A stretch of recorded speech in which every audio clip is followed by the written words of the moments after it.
जैसे कि लोगों के पास ज़मीन से संबंधित बहुत सारे समस्या रहते हैं, तो ज़मीन से संबंधित समस्या को कैसे निपटारा आसानी से किया जा सकता है? थोड़ा-सा इसके बारे में प्रकाश डालिए। सबसे पहले मैं बता दूं कि अंचल में जो काम किए जाते हैं ज़मीन से संबंधित, उसमें मुख्य रूप से है खरीद बिक्री किए गए ज़मीन का नामांतरण। और अभी पूरे झारखंड में ज़मीन के सारे दस्तावेज ऑनलाइन हो गए हैं। तो इसका कोई त्रुटि अगर ऑनलाइन करने के दौरान कोई मिस्टेक हो गया है, जैसे रैयत के नाम में, पिता के नाम में या खाता प्लॉट रकबा में किसी तरह का त्रुटि है, तो हम लोग सुधार करते हैं। जैसे कि ग्रामीणों के द्वारा भी शिकायत आता है कि बहुत सारा पैसा का डिमांड होता है या इस तरीक़ा से बहुत सारे आरोप भी लगते हैं, तो उसको आप कैसे देखते हैं? सबसे पहले कि किसी भी काम के लिए अभी जितना भी सारा काम है, अंचल से जो भी काम हो रहा है, सुधार का काम या म्यूटेशन का काम हो रहा है, तो सभी काम ऑनलाइन है। मैं आपको बता दूं कि जैसे ही ज़मीन की रजिस्ट्री होती है, तुरंत वो केस के रूप में जनरेट होकर के सीओ लॉगिन में आ जाता है। एक बार आपको मैसेज जाएगा कि आप सीओ के यहाँ आइए, और दस्तावेज जो मूल दस्तावेज है उसको दिखाना पड़ता है। अगर आप नहीं भी आते हैं तो दस्तावेज को मेल कर सकते हैं या किन्हीं के माध्यम से कार्यालय में भेज सकते हैं। अच्छा, इस विषय में बहुत सारे दलाल या ज़मीन खरीद बिक्री करवाते हैं, वो लोग भी इन्वॉल्व होते हैं, वो लोग पैसा खाते हैं लोगों से, तो इसमें कैसे आप देखते हैं इसको? सबसे पहले तो आपको बता दें कि यह सही बात है कि सरकारी काम में दलाल हो जाते हैं। इसका सबसे बड़ी कारण क्या है कि सरकारी कार्य की एक प्रक्रिया होती है। जी। बहुत लोग जैसे म्यूटेशन के लिए जो डालते हैं केस, तो चाहते हैं कि तुरंत हो जाए, लेकिन जबकि इसकी प्रक्रिया है कि 18 दिनों से लेकर के 90 दिनों तक के बीच में होता है। तो रैयत क्या है कि हड़बड़ा जाते हैं कि भाई 45 दिन हो गया, 40 दिन हो गया, अभी तक काम नहीं हुआ है। और वो सोचते हैं कि बिना पैसा के काम नहीं होगा, दलालों के संपर्क में आ जाते हैं। जबकि मैं बता देना चाहता हूँ कि अंचल में किसी काम के लिए पैसा देने की कोई ज़रूरत नहीं है। म्यूटेशन एकदम निःशुल्क है, और किसी भी तरह का है तो आप राजस्व कर्मचारी से संपर्क करें। दिक्कत है तो आप अंचल अधिकारी से संपर्क करें। आप सारा दस्तावेज दे दें, उनसे बात कर लें कि सर मेरा ये, मैंने ज़मीन खरीदा है, ये चीज़ें उसमें है, अगर कोई दिक्कत है तो सर बता दिया जाए। तो आप लोगों से भी आग्रह है कि जैसे सीओ साहब ने बोले कि जो भी प्रॉब्लम होता है आप दलाल को नहीं पकड़े, डायरेक्ट आप अंचल में आएँ, अंचल में और भी अधिकारी हैं उनसे भी बात कर सकते हैं। जैसे सीओ साहब थोड़ा व्यस्त हैं, तो और इनके कर्मचारी हैं उनसे भी बात कर सकते हैं। और सर ये जानना चाहेंगे कि जाति आवासीय जो बनाया जाता है, उसमें लगभग कितना समय लगना चाहिए? क्योंकि नौकरी करने वाले लोग ज़्यादा आते हैं और उनको कहीं न कहीं जाति आवासीय लेट होने से उनको दिक्कत भी होती है। हमारे यहाँ मुख्य रूप से 3 प्रमाण पत्र बनाए जाते हैं। जाति प्रमाण पत्र, आय प्रमाण पत्र और स्थानीय प्रमाण पत्र। तीनों का समय सीमा 30 दिन है, लेकिन हम लोग कोशिश करते हैं, जैसे मेरा कुड़ू अंचल का आप देखेंगे तो औसतन 10 से 15 दिनों में हम लोग सर्टिफिकेट निकाल देते हैं। लेकिन जो अर्जेंट वाले हैं, तो अर्जेंट वाले अपना रजिस्ट्रेशन नंबर लेकर के आते हैं, हमसे मांगते हैं। और पिक एंड चूज का भी ऑप्शन है। अगर आपको बहुत अर्जेंट है, हमने तो एक दिन में भी बना करके दिया है। जिनका बहुत आवश्यक है तो अप्लाई करते हैं, रजिस्ट्रेशन नंबर देते हैं, तुरंत हम लोग KCCI लॉगिन से फॉरवर्ड करके, और सेम डे में भी सर्टिफिकेट निर्गत हो सकता है। लेकिन आप मान के चले कि 15 दिन, ऐसे सरकार का 30 दिनों का है, लेकिन 15 दिनों में सर्टिफिकेट हम लोग निर्गत करते हैं, और मैक्सिमम अंचलों में हो जाता है 15 दिनों में। सर इसमें भी दलाली चलता है? सर्टिफिकेट की तो हमको जानकारी नहीं है कि कोई दलाली चलता है। इसमें सिंपल सा है कि लोग फॉर्म भरते हैं, आवेदक को फॉर्म भरना है। फॉर्म को लोकल जो भी पब्लिक रिप्रेजेंटेटिव हैं, वार्ड हैं, मुखिया हैं, उनसे वो सर्टिफाई कराना पड़ता है वंशावली को। अब वंशावली सत्यापित करा के प्रज्ञा केंद्र में अपलोड करते हैं।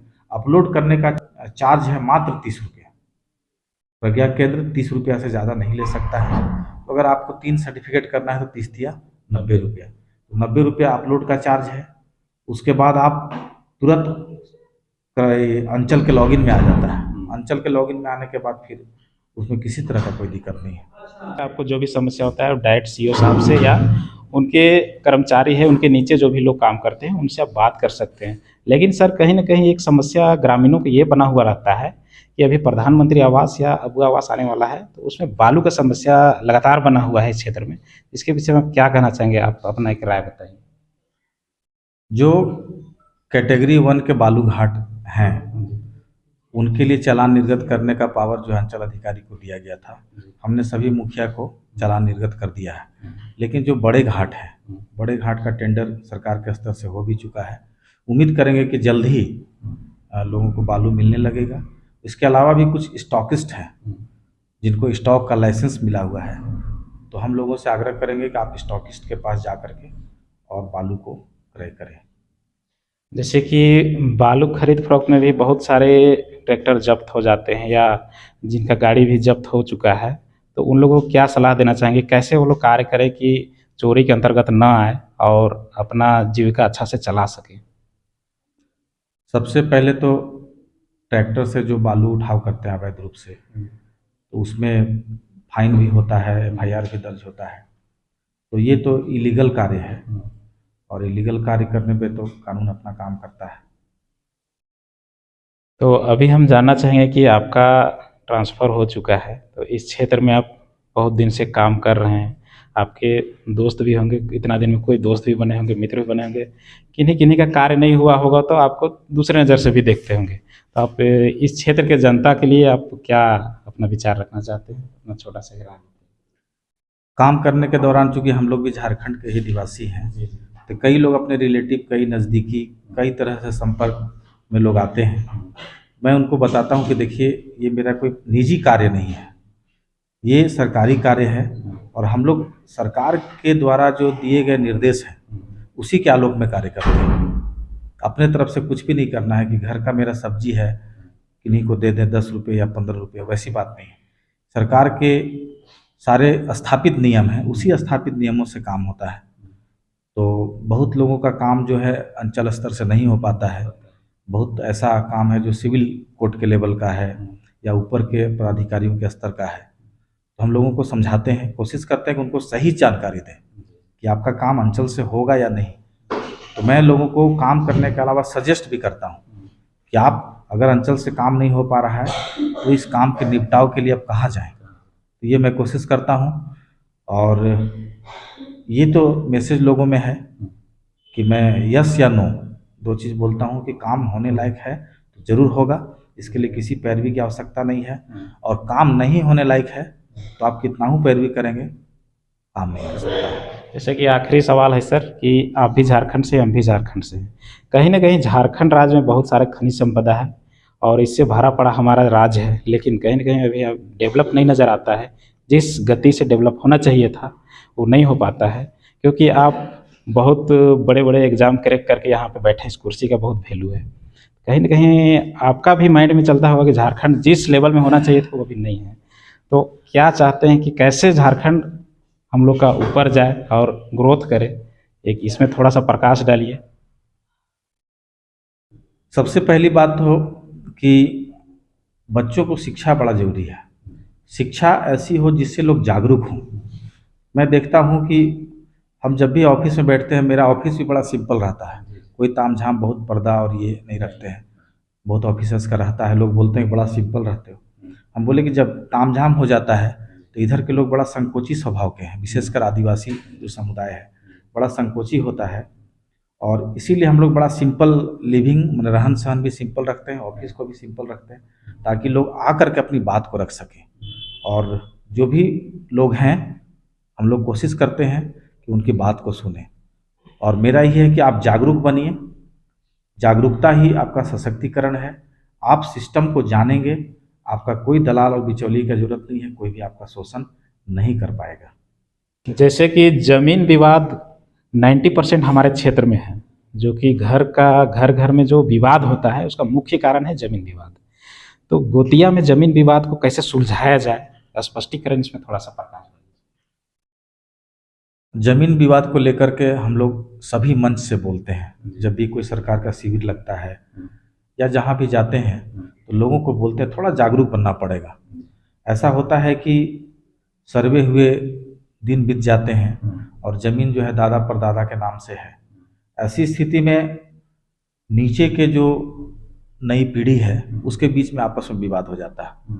इसको सिंपल है, सरकार ने एक चिट्ठी निकाला है जिसके तहत आप 50 रुपये में आपसी बंटवारा रजिस्टर्ड डीड के माध्यम से कर सकते हैं। बहुत बड़ी बात है। जब भी पहले लोग आपसी बंटवारा करते थे तो जमीन के वैल्यू का पूरा स्टाम्प लगता था, लेकिन झारखंड सरकार ने यह व्यवस्था की है कि आप 50 रुपये के स्टाम्प में आपसी बंटवारा रजिस्टर्ड डीड के माध्यम से कर सकते हैं। तो आप लोगों से आग्रह करेंगे कि भाइयों के बीच में बंटवारा करना हो तो आपसी बंटवारा का डीड बनाएं और उसको 50 रुपये में स्टाम्प में रजिस्ट्री कराएं। ये जमीन विवाद का बहुत बड़ा हल हो सकता है, क्योंकि आज हम लोग देखते हैं कि जमीन विवाद जो है, अन्य सभी विवादों को एक तरफ रख दिया जाए और जमीन विवाद को एक तरफ, तो जमीन विवाद भारी पड़ेगा। हर जगह जमीन विवाद है। तो इसके लिए यह जरूरी है कि जमीन का बंटवारा ससमय हो जाए ताकि नीचे वाली पीढ़ियों को विवाद न झेलना पड़े। जैसे कि आप इस क्षेत्र से विदा हो रहे हैं, तो आखिरी संदेश इस क्षेत्र के लोगों को। बस स्थानांतरण तो एक सरकारी प्रक्रिया है, होता रहता है और होना भी चाहिए, क्योंकि पदाधिकारी के पास कुछ ऐसी शक्तियां हैं जिससे लोग नज़दीकी संबंध बना करके कुछ गलत करने का दबाव या इस तरह का बनाते हैं। तो नियमित अंतराल पर स्थानांतरण होने से ये सब चीज़ें रुकती है और लोगों को यही संदेश देंगे कि जो भी पदाधिकारी आएंगे, पदाधिकारी बदलने से कोई फर्क नहीं पड़ता है। जिस नियम के तहत मैं काम कर रहा था, सरकार के नियम के तहत, वही नियम के तहत उनको भी काम करना है। तो निश्चित रूप से आप उनसे मिलें और अपने बेफिक्र होकर के और निडर होकर के आप पदाधिकारियों से बात करें और अपना काम को कराएं और कभी भी बिचौलिए के संपर्क में नहीं आए। चलिए, बहुत बहुत धन्यवाद। और जैसे कि हमारे साथ भी हमारे चैनल में थे कुडू सीईओ प्रवीण कुमार जी, और बाकी बात हमारा ये प्रयास आपको कैसा लगा हमें कमेंट करके ज़रूर बताएं। जय हिंद। ग्रामीण क्षेत्रों में जो गैरमजरूआ ज़मीन है उसमें बहुत लोगों का कब्जा रहता है और कहीं न कहीं उन लोगों का दखल चढ़ा हुआ रहता है, लेकिन उनको पता नहीं रहता है। तो वैसे स्थिति में उन लोगों को कैसे मदद किया जा सकता है और आपके थ्रू कैसे जानकारी ले सकते हैं और आप तक कैसे पहुंच सकते हैं ताकि उनका ज़मीन का वो विवाद है या जो समस्या है वो सुलझ सके?